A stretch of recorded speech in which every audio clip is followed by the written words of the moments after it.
ملائکہ کا جو لفظ ہے یہ ملاک کی جمع ہے،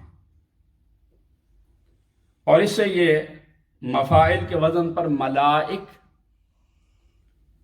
اور اس کی جمع ملائکہ آتی ہے۔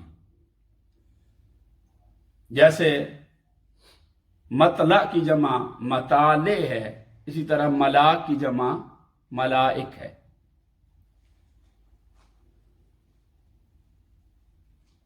اور اس کے بعد جو تا لگاتے ہیں ملائکہ کہنے کے لیے، یہ تا تانیث ہے، یعنی مؤنث ہے، ہن ہے، اس لیے لگائی جاتی۔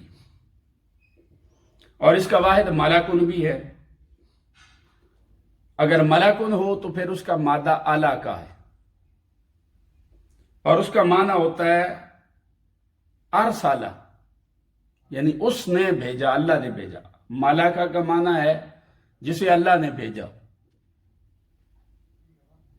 اسی طرح الوکا ملک سے یا ملائکہ کے لیے اسی الکا سے الوکا، اس کا معنی پیغام رسانی۔ اور ملائکہ کو ملائکہ اس لیے کہا جاتا ہے کہ یہ اللہ رب العزت کے پیغامات اللہ کے بندوں تک، مقرب بندوں تک، اس کے رسولوں تک، اس کے نبیوں تک پہنچاتے ہیں، اس لیے ان کو ملائکہ کہا جاتا ہے۔ اور علماء کرام فرماتے ہیں کہ انہم وسائط بین اللہ تعالی و بین الناس، یہ جو ملائکہ ہیں یہ اللہ اور لوگوں کے درمیان میں واسطہ ہیں۔ یہ اللہ رب العزت سے پیغامات، اس کے احکامات وصول کرتے ہیں اور لوگوں تک اللہ رب العزت کے احکامات پہنچاتے ہیں، ترسیل کرتے ہیں، وہاں سے وصول کرتے ہیں، یہاں تک پہنچاتے ہیں۔ یہ ان کا وظیفہ ہے، اس لیے ان کو ملائکہ کہا جاتا ہے۔ اہل علم نے ان کی مختلف تعریفات مفسرین کرام نے بیان کی ہیں، اور جو متفق علیہ تعریف ہے فرشتوں کی وہ یہ ہے کہ انہا اجسام لطیفۃ قادرۃ علی التشکل باشکال مختلفہ، کہ یہ لطیف اور نورانی اجسام ہیں، ان میں لطافت پائی جاتی ہے، اور جنہیں اپنی لطافت کے باعث مختلف شکلیں بدلنے پر قدرت حاصل ہے۔ فرشتے مختلف روپ دھار سکتے ہیں، انسانی شکل میں بھی آ سکتے ہیں، مختلف روپ دھار سکتے ہیں، اور پھر یہ لطیف ہیں۔ لطیف کا مطلب یہ ہے کہ انہیں انسانی آنکھ سے دیکھا نہیں جا سکتا۔ جو چیز ایگزسٹ کرتی ہے، وجود رکھتی ہے، مگر انسانی آنکھ اسے دیکھنے کی قوت نہیں رکھتی، اسے لطیف کہتے ہیں۔ تو ملائکہ لطیف چیزیں ہیں، اور یہ مختلف شکلیں اختیار کرنے کی قوت اور طاقت رکھتے ہیں، اور عام انسان انہیں ان کی اصل حالت اور صورت میں نہیں دیکھ سکتا، کیونکہ انسانی آنکھ کی کمزوری یہ ہے کہ وہ صرف کثیف اور مادی چیز کو دیکھ سکتی ہے۔ یعنی انسانی آنکھ اس چیز کو دیکھ سکتی ہے جو فزیکلی ایگزسٹ کرتی ہو، جس کا کوئی مادی وجود ہو، جو عناصر سے بنی ہوئی چیز ہو، ہم صرف اسے دیکھ سکتے ہیں۔ مٹی سے بنی ہے، آگ سے بنی ہے، کوئی کسی دھات سے، پلاسٹک، لوہے سے بنی، تو جس کا کوئی فزیکل وجود ہوگا انسانی آنکھ صرف اسے دیکھ سکے گی۔ چونکہ ملائکہ کوئی فزیکل وجود نہیں رکھتے اور یہ لطیف چیزیں ہیں، اجسام لطیفہ ہیں، لہذا انسانی آنکھ انہیں نہیں دیکھ سکتی۔ مگر عرفاء اور کاملین، جنہیں اللہ رب العزت تزکیہ نفس کے نتیجہ میں اور تصفیہ باطن کے نتیجہ میں باطنی آنکھ عطا فرماتا ہے، جن کے باطن کی آنکھ روشن ہو جاتی، اور جو صرف ظاہر بین نہیں رہتے، حقیقت شناس ہو جاتے ہیں، اللہ رب العزت ایسے بندگان خدا کی چشم بصیرت سے مادی حجابات اٹھا دیتا ہے، اور وہ حقیقتیں جنہیں عام انسانی آنکھ نہیں دیکھ سکتی، ایک روحانی انسان ان چیزوں کو بھی دیکھ لیتا، کہ وہ نہ صرف ملائکہ کو دیکھ سکتے ہیں بلکہ ملائکہ سے ملاقات بھی کرتے ہیں اور ان سے فیض بھی حاصل کرتے ہیں، کہ جن کی آنکھوں کا مادی پردہ ہٹ چکا ہے اور میٹیریلسٹک نہیں رہے، اور جنہوں نے سیلف پیوریفیکیشن کے عمل سے اپنے آپ کو گزارا ہے اور تزکیہ نفس اور تصفیہ باطن حاصل کر لیا ہے، جن کی روح پاک ہو چکی ہے، ان کی آنکھوں کے لیے پھر کوئی حجاب نہیں رہتا، کوئی پردہ نہیں رہتا۔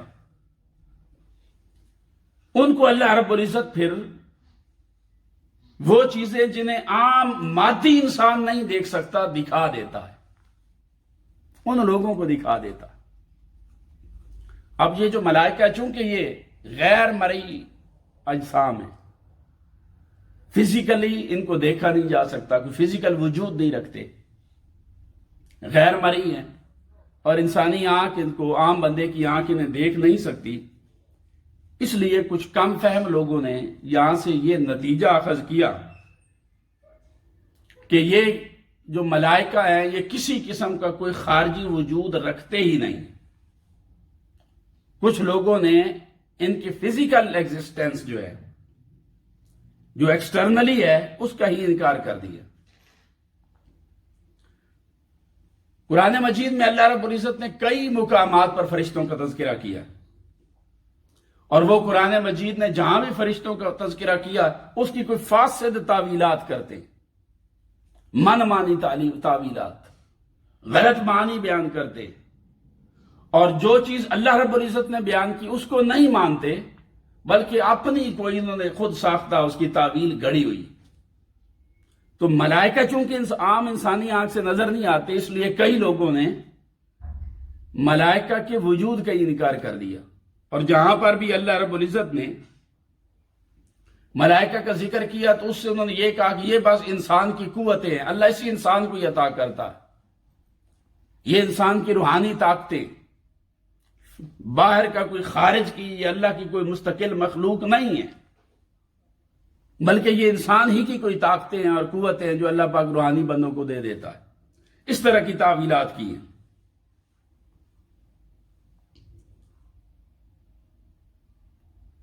اب یہ جتنی بھی چیزیں ہیں یہ ملائکہ کے بارے میں حقیقی علم نہ ہونے کی وجہ سے، کچھ لوگوں نے کہا یہ انسان ہی کی روحیں ہیں، اور جب انسان کو روحانی طور پر ترقی پا جاتا ہے تو وہ فرشتہ بن جاتا ہے، معاذ اللہ۔ یہ بات نہیں ہے، فرشتے اللہ رب العزت کی مستقل مخلوق ہیں۔ انسان ترقی پا کر وہ فرشتوں کی طرح کی مخلوق نہیں بنتا، انسان ہی رہتا، نہ ہی یہ انسان کے مختلف اس کے حقائق ہیں، یا کوئی اس کی روحانی قوت ہے بس اس کو اللہ پاک نے فرشتہ کہہ دیا، نہیں، یہ اللہ رب العزت کی ایک مستقل مخلوق ہے۔ یہ جنات بھی نہیں ہے، یہ جنات سے بھی علیحدہ مستقل مخلوق ہیں، کیونکہ جنات آگ سے پیدا کیے گئے